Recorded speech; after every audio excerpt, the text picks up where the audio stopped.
Hey everybody, how's it going? In this video, we're going to be talking about reading user input. So, we talked a lot about printing things to the console. How about getting things from the console? And the things that we're going to get from the console is the input.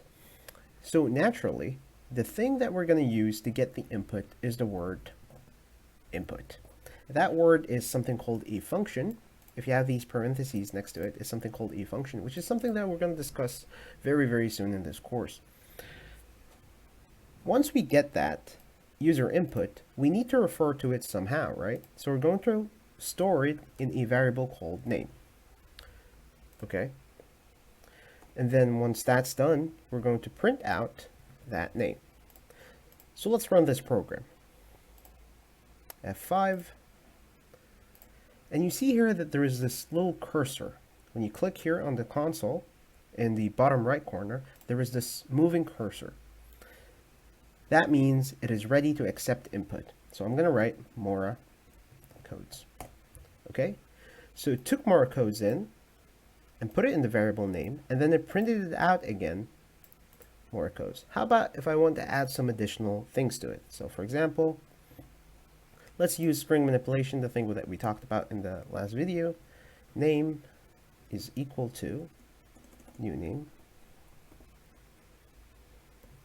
is equal to name plus is awesome. Then we're going to print out new name instead.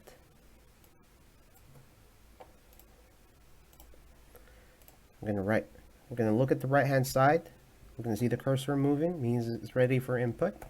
We're going to write Mora codes as input. We're going to get as output Mora codes is awesome. So that's really how it works. You start out with an input from the user. Notice that I'm using comments. This is the thing that we learned about in the last video. And then I'm using string manipulation here, which is also something that we learned about.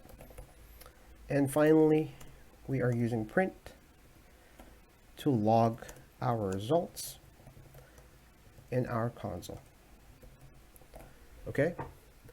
So that is user input. All right. So I have a nice little trick here for the input. You can actually make a prompt appear on the console. So for example, you want a name, so you can simply write, please write your name. Okay, let's just clear the console here using CLS. Okay, so we can simply write, please write your name.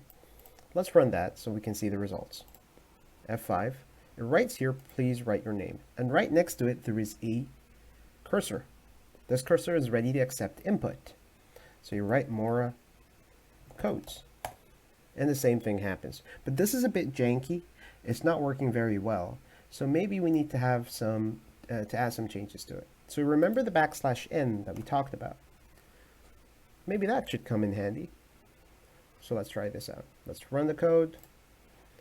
And now, when you click here, the cursor has moved down a bit. It's no longer next to name. You can actually click below it, right? If you do this, it's going to show up here, but it automatically appears here. Okay, so let's write Mora codes. Okay, so Mora codes is awesome. Okay, so I want you to write the same exact program, right? But only use your name.